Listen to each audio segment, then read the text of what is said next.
Hello everyone, exam medicine channel में आप सभी का स्वागत है। बात करेंगे Allahabad university non teaching recruitment 2024 की। आप सभी लोगों के बहुत ज़्यादा क्वेरी हैं, बहुत ज़्यादा क्वेश्चन हैं। उन सभी सवालों के जवाब आपको इस वीडियो में मिलने वाले हैं। कुछ चीज़ें मैंने स्क्रीन पर मेंशन की है और कुछ चीज़ें नहीं यहाँ पर लिखी हुई हैं, लेकिन फिर भी आप लोगों ने जितने भी क्वेश्चन किए थे सभी के आंसर आपको इस वीडियो में मिल जाएंगे। और उससे पहले मैं बता दूं कि आप लोगों के जो कल रिज़ल्ट जारी किए गए थे, आपने देखा होगा, मैंने आपको वीडियो भी दी थी और जो पीडीएफ फॉर्म में रिज़ल्ट आया था उसको मैं टेलीग्राम पर शेयर कर दिया था। और उम्मीद कर रहे हैं जितने लोग भी उसमें शामिल थे सभी ने अपने रिज़ल्ट को चेक कर भी लिया होगा। जो लोग अभी नहीं भी किए होंगे तो आज अगर उनके जानकारी में आएगा तो वो कर लेंगे। दूसरी बात यह है कि बहुत सारे अभ्यर्थी हैं जो कि सेलेक्ट हुए हैं और कुछ अभ्यर्थी हैं जो कि नहीं भी हुए हैं, तो वो अलग अलग अपने जो है विचार व्यक्त कर रहे हैं कमेंट सेक्शन के माध्यम से। तो सबसे पहले मैं उन्हीं के लिए बोलना चाहूँगी कि देखिए, आपने एग्ज़ाम दिया, अपनी पूरी ईमानदारी से दिया है, सिलेक्शन नहीं हुआ तो हो सकता है कोई कारण हो, ज़रूरी नहीं है कि आप में ही दिक्कत रही हो, आपने ही एग्ज़ाम नहीं दिया। यूनिवर्सिटी की भी बहुत सारी दिक्कतें हैं, आप देख रहे हैं कि पिछली बार भी ऐसा हुआ और अभी भी ऐसा है।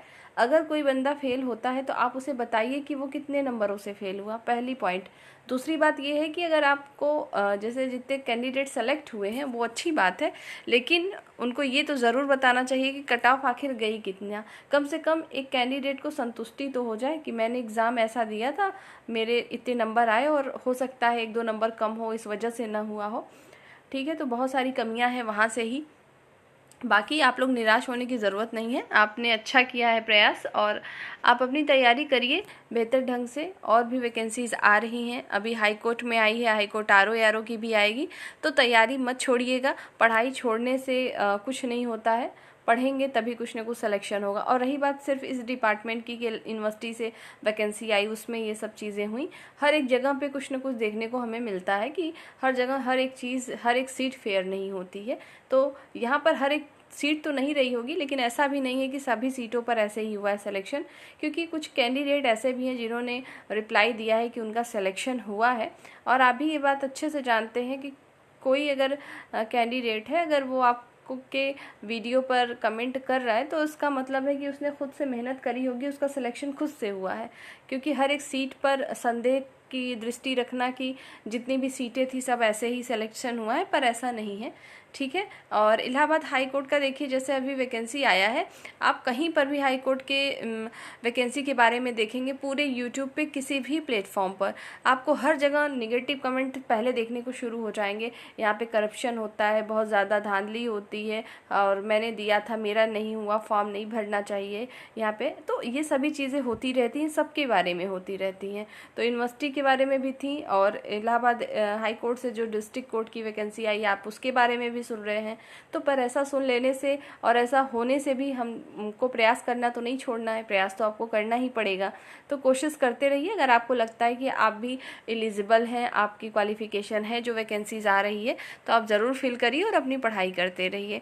तो बिल्कुल परेशान होने की ज़रूरत नहीं है, जो भी मेहनत आपने की थी वो तो आगे काम आएगी ही। यहाँ नहीं हुआ तो मैंने फिर से कह रही हूँ कि ज़रूरी नहीं है कि आप ये सोचने बैठ जाएं कि मैंने किया था, लग रहा है मेरा से ही दिक्कत थी इस वजह से नहीं हुआ, ऐसा कुछ नहीं है। ठीक है। तो 49 सीट थी जूनियर ऑफिस असिस्टेंट में, होना तो 49 का ही था। इसी तरीके से जो भी अभी रिजल्ट जारी किए गए उसमें सीटें कम थी तो उतने ही लोग का सिलेक्शन होना था। वैसे इसके बारे में आज के न्यूज़पेपर में भी चीज़ें आई हैं, वो भी मैं अभी आपको दिखाती हूँ। तो ये तो रही बात जिनका सिलेक्शन नहीं हुआ है, और कुछ अभ्यर्थी हैं जिनके सिलेक्शन हुए हैं और उन लोगों ने अपने कमेंट सेक्शन में बताया भी है, तो उसको भी मैं ज़रूर दिखाऊंगी आपको, कुछ लोगों के कि जिन्होंने बताया है कि किस तरीके से उनका सिलेक्शन हुआ। दूसरी बात ये है, इस दिखाने का उद्देश्य ये नहीं है कि उनका हुआ है इसलिए मैं आपको दिखा रही हूँ, बस उद्देश्य ये है कि कोई भी अगर आप लोगों के माइंड में ये चीज़ है कि पूरा ही सीट जितनी थी पूरी ऐसे ही भरी गई है, तो ऐसा नहीं होता। लेकिन मैं ये भी मान रही हूँ कि गलती थी, लोगों को जो है जारी करना चाहिए कट ऑफ, लेकिन इसमें हम आप कुछ कर नहीं सकते हैं। ठीक है। तो ये पिछली बार भी ऐसे था, इस बार भी ऐसे है। हो सकता है नेक्स्ट ईयर जब भी कभी आए तो हो, या सुधार हो जाए तो बेहतर होगा। आंसर की के लिए भी देखिए बात चल रही थी, न्यूज़पेपर में भी आई थी, किस लोगों ने बोला था कि जो एग्ज़ाम हो रहे हैं उसके आंसर की देने चाहिए, तो पर आंसर की नहीं आया था। ये वीडियो आपको थोड़ी सी बड़ी मिल सकती है, लेकिन आपके काम की ही होगी। आइए अब हम दिखाते हैं आपको न्यूज़पेपर में आज की क्या चीज़ें आई हैं, फिर बाकी टॉपिक पर बात करेंगे। स्क्रीन पर देखिएगा, टोटल 123 गैर शैक्षणिक कर्मियों की नियुक्ति को मिली स्वीकृति। ये यूनिवर्सिटी के ये लाइन आपके किसी काम की नहीं है, ये दूसरा न्यूज़ है, यहाँ तक है। ये न्यूज़ निकला हुआ था आपके इलाहाबाद यूनिवर्सिटी से रिलेटेड, और भी चीज़ें ये आपकी हैं जो कि रिजल्ट आए हैं। जैसा देखेंगे इसमें क्या चीज़ें आई हुई हैं। देखिए, नियुक्ति की स्वीकृति मिली है, इसका मतलब ये है कि आपकी ज्वाइनिंग भी जल्दी ही होगी। और मैंने आपको बोला था कि दिसंबर तक कोशिश रहेगी लोगों की कि जो भी पेंडिंग चीज़ें पड़ी हुई हैं वो पूरी हो जाएं। तो आपकी ज्वाइनिंग कब तक होगी, तो ये मान के चलिए कि वेरिफिकेशन आपका जो है नवंबर तक अगर हो गया तो दिसंबर तक ज्वाइनिंग आपको मिल सकती है, नहीं तो नए साल में फिर मिलेगी। देखिएगा, विश्वविद्यालय की जो है जनसंपर्क अधिकारी जो है प्रोफेसर जया कपूर ने बताया कि हाल ही में संपन्न हुई विभिन्न श्रेणियों की 123 गैर शैक्षणिक कर्मचारियों की भर्ती प्रक्रिया में नियुक्ति के परिणाम को कार्य परिषद ने स्वीकृति प्रदान कर दी है। इनमें एक अनुभाग अधिकारी, जिसमें आप सेक्शन ऑफिसर की बात हो रही है, 3 आशुलिपिक यानी 3 जो है आपके स्टेनोग्राफर, 8 प्रयोगशाला सहायक, 19 पुस्तकालय सहायक और 31 जो है प्रयोगशाला अटेंडेंस, 12 पुस्तकालय अटेंडेंट और 49 मतलब 49 जूनियर ऑफिस असिस्टेंट की भर्ती को स्वीकृति प्रदान कर दी गई है। तो ये जो आपके थे, आप देख सकते हैं 49 पद इसके थे, 8 जो है आपके प्रयोगशाला सहायक के थे। तो सभी पदों के लिए वैकेंसी निकाली गई थी और उसकी आपकी ये फाइनल रिजल्ट आ चुका है। एक बात और बता दूं, कुछ अभ्यर्थी अभी भी हैं और कमेंट सेक्शन में अगर आपने देखा होगा खुद भी, तो कुछ लोग कह रहे थे कि अभी तो एग्ज़ाम नहीं हुआ लैब अटेंडेंट का। मुझे नहीं पता वो कहाँ थे इतने दिन, और लेकिन एग्ज़ाम हो गया है तभी ये रिज़ल्ट सामने आया है। ठीक है, तो हो जाता है, 100 में 1-2 लोग ऐसे भी मिलते हैं, सब होने के बाद भी बोलते हैं कि रिज़ल्ट कैसे आ गया, अभी तो एग्ज़ाम ही नहीं हुआ है। तो मैं उनके लिए बता दूं कि एग्ज़ाम हो चुके हैं और अन्य पदों के भी एग्ज़ाम कैसे क्या होने हैं उसके बारे में भी हम बात करेंगे। ये तो रही न्यूज़पेपर की खबर की क्या है आपके लिए। आइए अब आगे बात करते हैं। स्क्रीन पर आप देखिएगा, कुछ कैंडिडेट जो सेलेक्ट हैं वो लोग अपने कमेंट किए हुए हैं कि आई एम सेलेक्टेड और लेबोरेटरी अटेंडेंट में हुआ है। और आपको पता है कि सब लोग कमेंट करेंगे नहीं, और ज़रूरी नहीं कि करे भी, क्योंकि सबका अपना है। लेकिन जिन लोगों ने किया था मैंने आपको यहाँ दिखा दिया। कुछ है और भी हो सकता है अभी कुछ लोग देखें तो वो करें। यहाँ पे देखेंगे इन्होंने अपना नाम भी लिखा हुआ था कि इनका जो है सिलेक्शन हुआ है। और यहाँ पे आगे देख सकते हैं आप, इनका जूनियर असिस्टेंट में हुआ है, जूनियर ऑफिस असिस्टेंट में इनका भी जो है जूनियर ऑफिस असिस्टेंट में ही हुआ है सिलेक्शन। जूनियर ऑफिस असिस्टेंट, देखिए जूनियर ऑफिस असिस्टेंट के कैंडिडेट ज़्यादा क्यों दिखाई दे रहे हैं, क्योंकि उनकी ही सीटें ज़्यादा थी। सेक्शन ऑफिसर में 1 थी और जो है स्टेनोग्राफर में 3 सीटें थी, तो इस तरीके से थी। और लेकिन मैक्सिमम जो है जूनियर ऑफिस असिस्टेंट के ही हैं, इसलिए क्योंकि इसमें 49 सीटें थी अभी तक जो रिजल्ट जारी किए गए हैं। ठीक है, आइए अब बात करते हैं आगे। अब एक एक करके बात करेंगे। सबसे पहले तो मैंने आपको बता ही दिया आपके ज्वाइनिंग के विषय में कि कब तक हो सकती है, तो दिसंबर या जनवरी में ही। ठीक, ज्वाइनिंग की बात हो रही है। और डॉक्यूमेंट वेरिफिकेशन कब और कैसे होगा, तो जो डॉक्यूमेंट वेरिफिकेशन है आपका, जो रिज़ल्ट अभी जारी किए गए हैं, ये मान के चलिएगा नवंबर में हो जाने चाहिए, क्योंकि अभी इधर अक्टूबर में फेस्टिवल चलेगा, तो अक्टूबर में पॉसिबिलिटी बहुत ही कम है, होगा नवंबर में। आपको उसके लिए करना क्या है, आपको सारे डॉक्यूमेंट अपने रेडी रखने हैं। डॉक्यूमेंट में क्या क्या, जो आपने जिस पोस्ट के लिए अप्लाई करते समय लगाया था डॉक्यूमेंट, आपके हाई स्कूल, इंटरमीडिएट, अगर किसी में डिप्लोमा मांगा था तो वो, और हर चीज़ आपने ग्रेजुएशन पे फॉर्म भरे हैं तो वो सब कुछ आपके पास, मार्कशीट के साथ डिग्री भी होनी चाहिए। जैसे आप ग्रेजुएशन जब किए होंगे, जैसे मान लीजिए बीए, बीएससी जो भी आपने किया हो, उसके बाद आपकी एक मार्कशीट आती है, एक डिग्री आती है। डिग्री अगर ना हो तो कॉलेज जहाँ से आपने किया हो निकलवा लीजिएगा, निकल जाता है आसानी से। जाकर निकलवाएंगे तो 1 ही 2 दिन में हो जाएगा, और ऑनलाइन भी होता है, पर उस प्रक्रिया में समय लगता है। ठीक है, तो वो सारी चीज़ें, आपकी कास्ट सर्टिफिकेट अगर होगी तो मतलब ओबीसी और एससी एसटी की होंगे अगर आप, तो बाकी चीज़ें आपकी वही, आपकी ओरिजिनल आईडी और सभी के जितने भी आपके पास डॉक्यूमेंट हो सबके एक एक कॉपी यानी फ़ोटो कॉपी होनी चाहिए आपके पास, फ़ोटो पासपोर्ट साइज की होनी चाहिए। ये सब कॉमन डॉक्यूमेंट्स हैं जो कि यही लगेंगे, इससे अतिरिक्त कुछ नहीं लगेगा, ठीक है। तो परेशान नहीं होंगे आप लोग।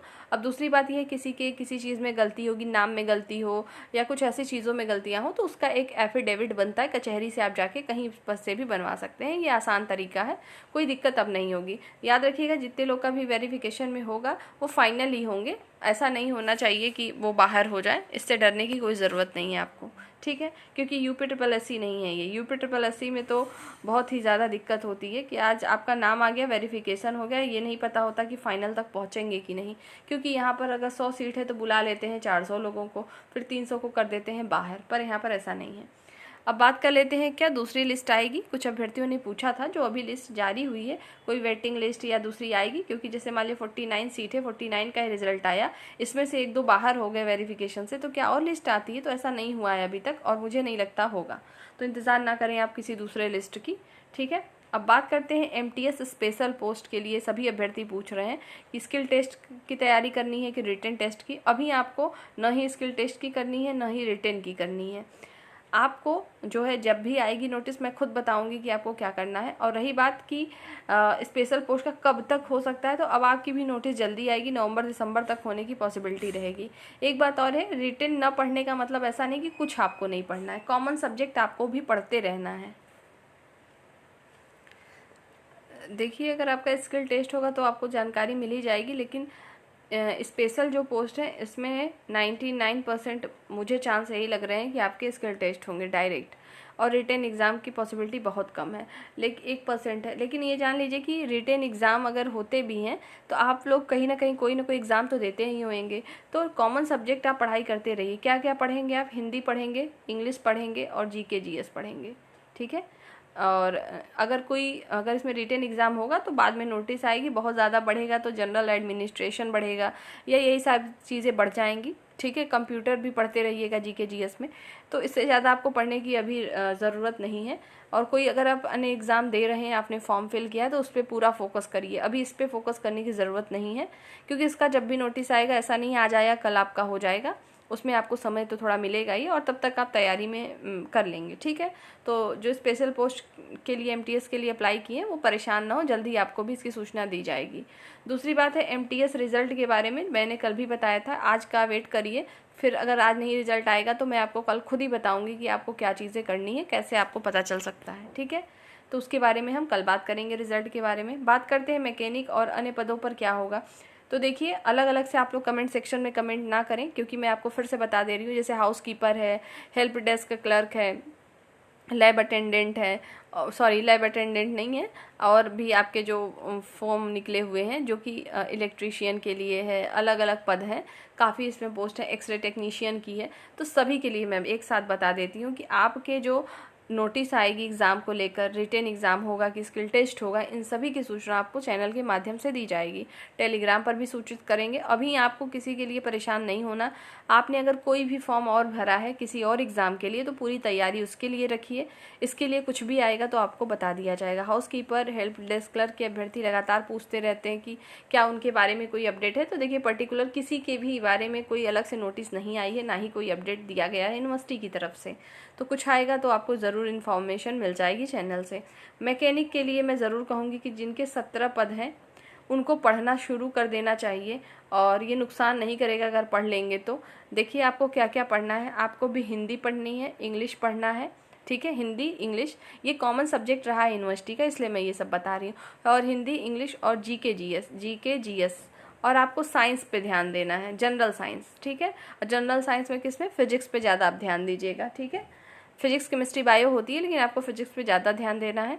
वो GK GS में इंक्लूड हो जाएगा, या अलग से जनरल साइंस आई तो भी आपका काम चल जाएगा। हिंदी इंग्लिश, अब हिंदी में हम क्या क्या टॉपिक पढ़ें, इंग्लिश में क्या क्या टॉपिक पढ़ें, क्या सभी कुछ पढ़ना होता है? तो जो कुछ भी आपको पढ़ना है नहीं पढ़ना है, इसके बारे में वीडियो ऑलरेडी अवेलेबल है चैनल पर। जो अभ्यर्थी अभी पढ़ के तैयारी करके एग्ज़ाम दिए थे, जो उनका सिलेबस था, हिंदी में क्या क्या टॉपिक होते हैं इंपॉर्टेंट, इंग्लिश में क्या होते हैं, मैंने ऑलरेडी चैनल पे दिया है। अलग अलग प्लेलिस्ट भी बनी हुई है, आपके नाम कैसे लिख कर आए वहाँ पर कि देखिए मैकेनिक के लिए इंग्लिश तब आप पढ़ेंगे, मैकेनिकल के लिए हिंदी तब पढ़ेंगे, तो ऐसा नहीं होता। वीडियो अवेलेबल है ऑलरेडी, आप वहाँ से जाके खुद पढ़ लीजिए या देख लीजिए। पढ़ने का मन नहीं है उससे तो मत पढ़िए, टॉपिक जाके देख लीजिए मैंने क्या क्या चीज़ें बताई हैं कि वैकेप से क्या क्या चीज़ें आपको पढ़नी है, उस चीज़ को पढ़ लीजिएगा। तो मैकेनिकल जो मैकेनिक पोस्ट के भर्ती हैं वो लगातार परेशान है इसके लिए कि मैं पढ़ूँ कि नहीं पढ़ूँ, स्किल टेस्ट होगा नहीं होगा। रोज़ रोज़ ये सोचने और रोज़ रोज़ पूछने से तो हो नहीं जाएगा। आज जब होगा तो मैं खुद ही सूचित करूँगी और आप इसको पढ़ते रहिए। और जितने भी अभ्यर्थी अभी शेष रह रहे हैं इस यूनिवर्सिटी में, इलाहाबाद यूनिवर्सिटी नॉन टीचिंग के हैं, सभी लोग जो आपके एग्ज़ाम हैं अभी प्रेजेंट टाइम में उस पर पूरा फोकस करिए आप लोग, ठीक है। यूनिवर्सिटी के जो एग्ज़ाम जब होंगे आपको बताऊंगी, ठीक है। केवल इसके बारे में रोज़ रोज़ सोचना कि आज तो नहीं होगा, कल तो नहीं होगा, सोचने से नहीं होगा, होगा तो मैं आपको खुद ही बता दूंगी। दूसरी बात ये है कि इसमें कोई वेटिंग लिस्ट नहीं आएगी। जिनका नहीं हुआ इंतज़ार ना करें, आपके लिए बहुत अवसर है, उसकी तैयारी आप करते रहें। और रही बात इलाहाबाद हाई कोर्ट के लिए कि जो आपके आरओ और जो आपके डिस्ट्रिक्ट कोर्ट के group C, group D, driver, इन सब के लिए वैकेंसीज आई है। आज कंप्लीट नोटिफिकेशन आ ही जाएगा और सिलेबस में कोई परिवर्तन होने की संभावना बहुत कम लग रही है। इसके बारे में मैंने आपको सूचना भी दी थी। बाकी इसमें एक फिक्स स्ट्रेटजी क्या होनी चाहिए और क्या आपको फॉर्म भरना भी चाहिए या नहीं, क्योंकि फ़ीस बहुत ज़्यादा है, समय बहुत कम होता है इसमें, मात्र 40 से 35 दिन में एग्ज़ाम कंडक्ट हो जाएंगे। तो इन सब पे मैं नेक्स्ट वीडियो में ज़रूर बात करूँगी। जिनको ज़रूरत है वो देख सकते हैं, नहीं ज़रूरत है तो अपना आप अगली तैयारी करते रहिएगा, ठीक है। तो इस वीडियो में इतनी सारी चीज़ें आपको बतानी थी। एक बात और है जो कि मैंने अभी आपको नहीं बताई, वो सुन लीजिए कि अगर आपको जितना मैंने चीज़ें बताई इसके अलावा आपकी कोई क्वेरी है तो आपको शाम 5 बजे मैं लाइव डिस्कशन में जोड़ूंगी, जिसमें आप केवल क्वेश्चन अपने पूछ सकते हैं, पढ़ाई से रिलेटेड पूछ लीजिएगा, आपको आंसर मिल जाएंगे। और ये करेक्ट 5 बजे ही होगा, ऐसा नहीं कोई फिक्स है। जब सेशन स्टार्ट होगा तो आपको टेलीग्राम पर एक मैसेज जाएगा, वहाँ से आप ज्वाइन कर सकते हैं, ठीक है। जिनको ज़रूरत हो केवल वही जुड़ें, भीड़ करने की ज़रूरत नहीं है। अगर 2 लोग को काम है तो 2 लोग जुड़ जाइए, 4 को अगर लगता है कि क्वेश्चन पूछना है तो 4 लोग जुड़ लीजिएगा, ठीक है। ऐसा का कोई उद्देश्य ऐसा नहीं है कि बहुत सारे लोग आएंगे तभी मैं आपके आंसर दूंगी, ठीक। और जितने आपके क्वेश्चन होंगे, जैसे ही आपका क्वेश्चन ख़त्म तो सेशन भी बंद कर दिया जाता है, ठीक है। और ये जो लाइव डिस्कशन होते हैं हम लोगों के, जब कभी ज़रूरत लगती है कि करने चाहिए तो महीने में 1-2 बार हो जाते हैं, ठीक। तो उस वीडियो में फ़िलहाल इतनी ही सारी सूचनाएँ आपको देनी थी। परेशान नहीं होना है, जिनका नहीं हुआ है तैयारी बेहतर ढंग से करते रहेंगे आप सभी लोग। नेक्स्ट वीडियो में जल्द मिलेंगे। जय हिंद।